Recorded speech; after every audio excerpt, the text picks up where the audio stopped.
In fairness, tingnan mo siya mag-mix, parang pro. Ayos. Yeah. Fino-fold niya. Correct? Yeah. Alam mo kung artist ka, abstract to. Yeah, medyo. Just, Medyo abstract to.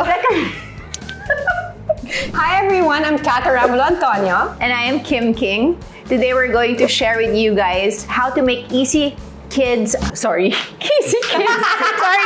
Today we're going to share with you guys how to make 3 easy kid-approved healthy snacks perfect for the summer season. Yes, and I'm so excited because Kim here will teach me how to make those snacks. I'm really looking forward to it. Welcome to Modern Parenting Kitchen.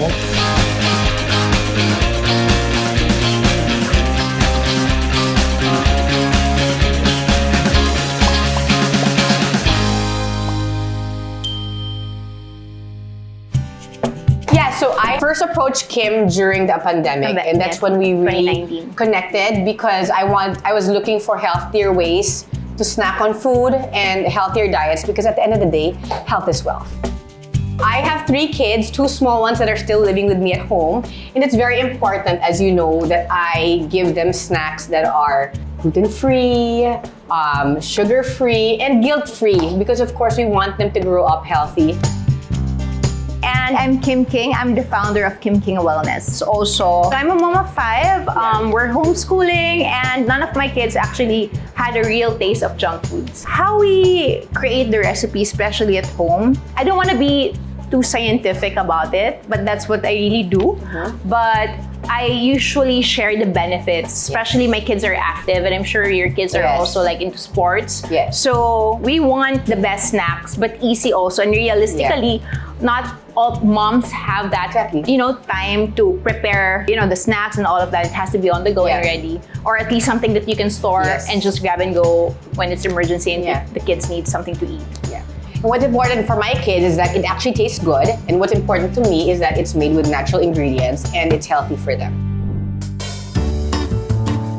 So today we're gonna make 3 kid-approved healthy snacks. We'll start with the Collagen Tropical Sorbet, no-bake peanut butter bars, and cottage cheese power bowls. We're gonna start with the Tropical Collagen Sorbet using the Ninja Creami ice cream maker. So what I like about this is it's very compact because not everyone has the space for an actual ice cream maker. And it's actually very simple because you can just, press whichever you want to do. Made sorbet, ice cream, smoothie bowl, milkshakes, gelato, and like. I think it's so important also because sometimes kids would want to be involved when you make snacks. It's also good for them to also learn how to make it on their own. So this is an easy equipment to simplify your ice cream making. Not only that, but I think it's important that kids know what goes inside their ice cream, so now they can make it themselves. So we actually have play dates at home, and we like to create. My youngest daughter, Alana, loves ice cream, so I'm so excited to try this because now she can enjoy healthier ice cream snacks.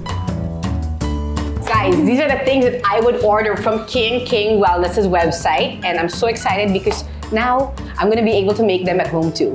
Let's do it. Yes, let's do this. We'll start with the Collagen Tropical Sorbet. So these are the raw ingredients: coconut, mango, collagen if you want to add some beautifying ingredients, well, that will be your choice. But I chose these ingredients because we're in a tropical country, so basically these are easily accessible ingredients. So basically, we'll just mix everything. So tatlo lang yan, tatlong ingredients lang yan, coconut. Kaya natin to. Yeah.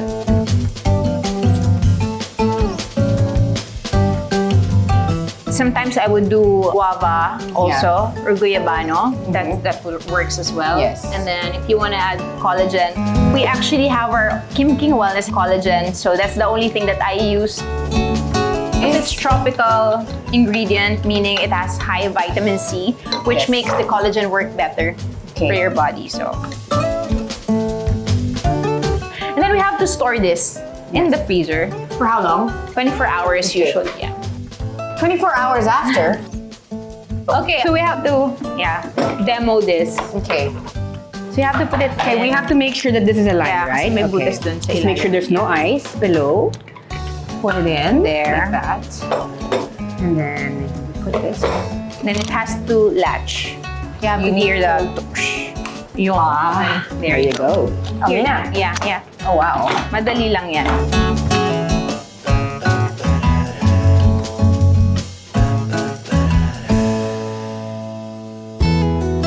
I have a question. How do you manage the demands of a big household considering you have 5 young kids? What works for me, how I do it is I have a really strict routine. Very and I'm very upfront with that. And I feel that for me, it's working because I still get my me time and I show up with the needs of the entire family throughout the day. So really having a fixed schedule for me, my sleep and my waking up time basically makes me accomplish all the things that I need to do for the entire family the whole day and still functioning and still learning and studying and all of that. So really the schedule, I would say. Schedule and diet. Yeah. Right? No, if you eat right, you feel great, you get to manage everything. It has a ripple effect. If you're up to, let's say you want something that has chocolate, that can also be done. And then what I like about this is basically it's homemade. I'm all for, something that you prepare at home because you know the ingredients. Then if you have any dietary restriction, you can just adjust, use, either there's raw milk, if you want almond milk, or any milk of your preference, then you can just add it. So let's transfer it and see our finished product. See, easy peasy. Look at this. Okay. There. Oh, wow. Look at that. You wanna try? I'm gonna scoop it. Very easy. You can see the consistency naman. It's nice and smooth. And again, this is made with 3 natural ingredients, so it's really good for you healthy. It's very healthy, no? Yeah. And you can have different flavors already.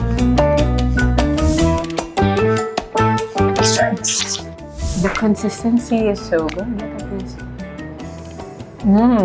Diba? Healthier and just basically clean ingredients. It has really benefits also with the collagen. How is it? Great. I define it. Okay, are you ready to learn how to make your favorite no-bake peanut butter bars? It's actually high in protein and high in good fat. Plus, with the dark chocolate that's actually Kim King made as well. This is one of my super favorites. This is the no-bake peanut butter bars. Yes, this is a no-bake version of our high-protein, no-bake peanut butter. So these are the ingredients. Honey, the Kim King sugar-free chocolate chips, our homemade peanut butter, and our almond flour. So what do we put first? Set aside the dry goods first. So, I like to create snacks that are easy to make. Yeah. Kasi nga, most of moms, we don't really have enough time to really prepare hard stuff. And this, you can store in the fridge and just grab and go when you need a snack for your kids or for yourself. And then we put all the liquid ingredients. Except the chocolate, that would be the last. Okay, so which one do I do? So the peanut butter and the honey. Okay. This is a no-brainer. This is perfect for me. I need things that are idiot-proof. Okay. And you can have your kids involved also, diba? And it's fun, it's easy. Yeah. And I think what's very important also to teach kids early on is what goes in your food. Yes.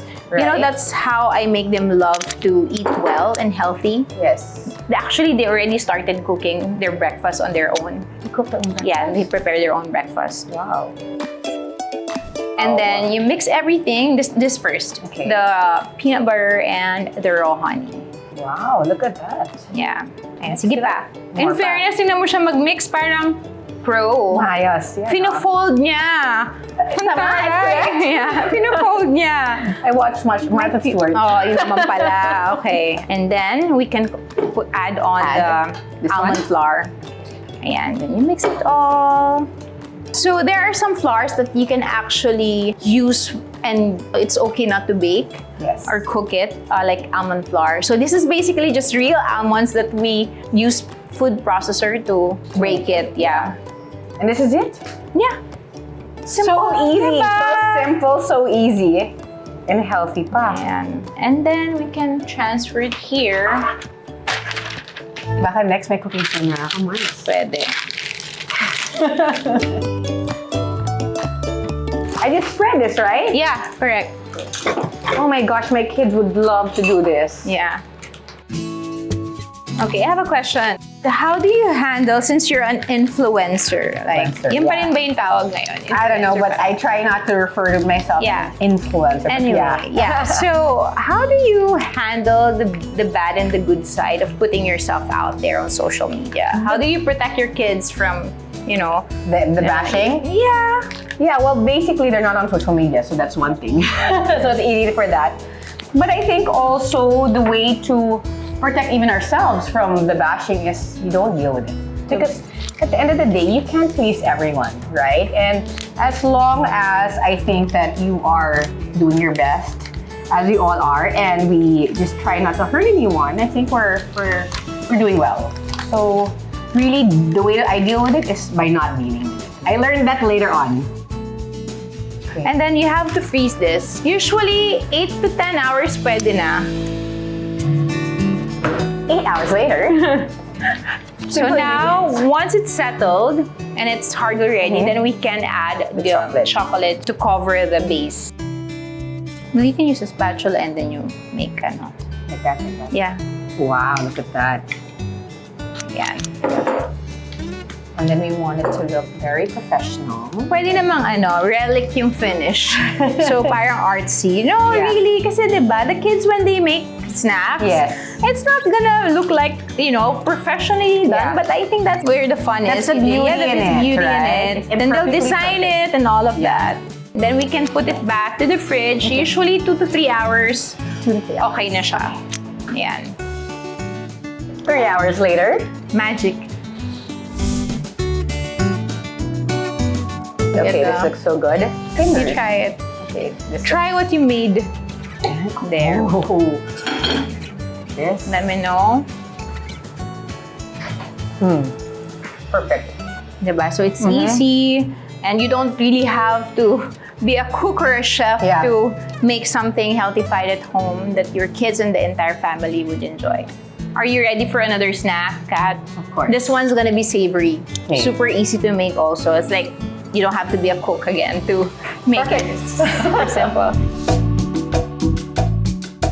So now we're making our savory high-protein power bowl with 6 ingredients only. So we have the cottage cheese, any cottage cheese of choice if you can handle dairy. We have seasonal avocado, apple cider, homemade hot sauce. Then we have the Maldon sea salt and then hard-boiled egg and honey, optional.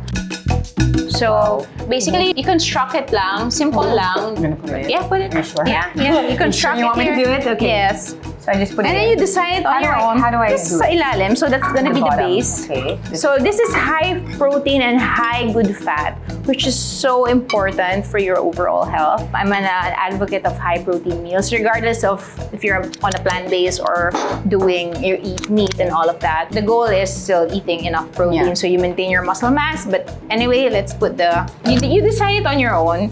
Be creative. And contrary to what people believe, it's not that mahal to eat healthy, right? What are your thoughts about that?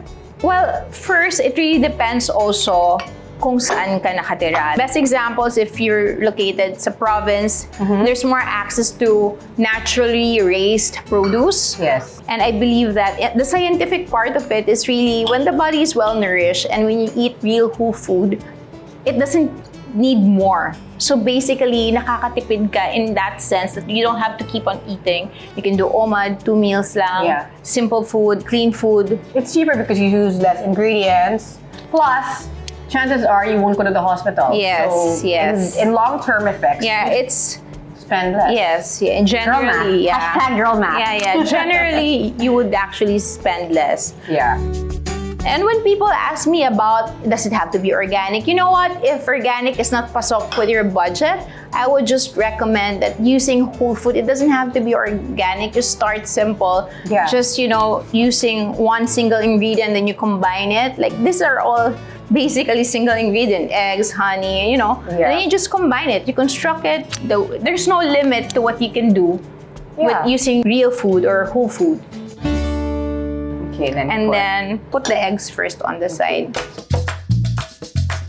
Alam mo kung artist ka, abstract to. Yeah, medyo. Just wait. Medyo abstract to. Tama ba Ayan. Yeah. Okay. Yeah, then you can add little salt. Ayan, you can add the salt. I just put it all over. Naglagay ka na ng vinegar, di ba? Not yet. Hindi, you put the vinegar first. Why? Is there a Well, specific it will just bring out the flavor.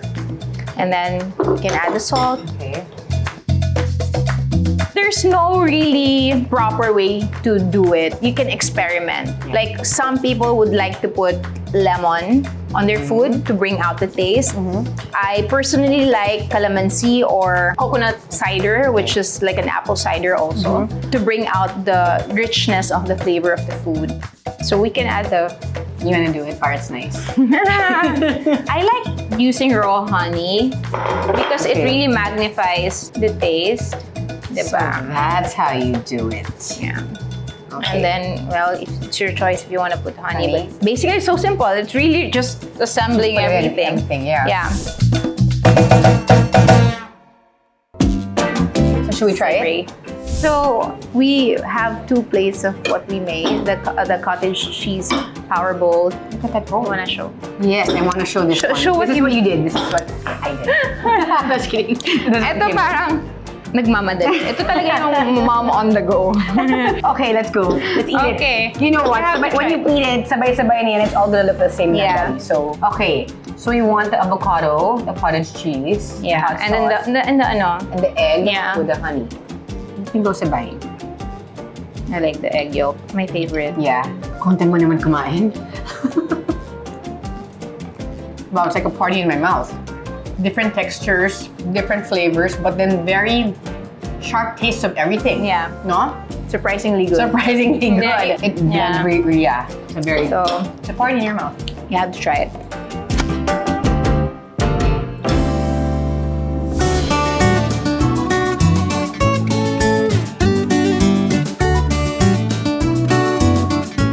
And that's it. Thank you guys for joining us. We hope you get to enjoy these healthy snacks and hope you get to try making them too at home. If you want to see the full ingredients, you can visit Modern Parenting website. And don't forget to get the Ninja Creami so you can make the tropical collagen sorbet at home. And for more videos like this, subscribe to the Modern Parenting YouTube channel. Once again, I'm Cat Arambulo-Antonio. And I'm Kim King. Thank you for watching Modern Parenting Kitchen.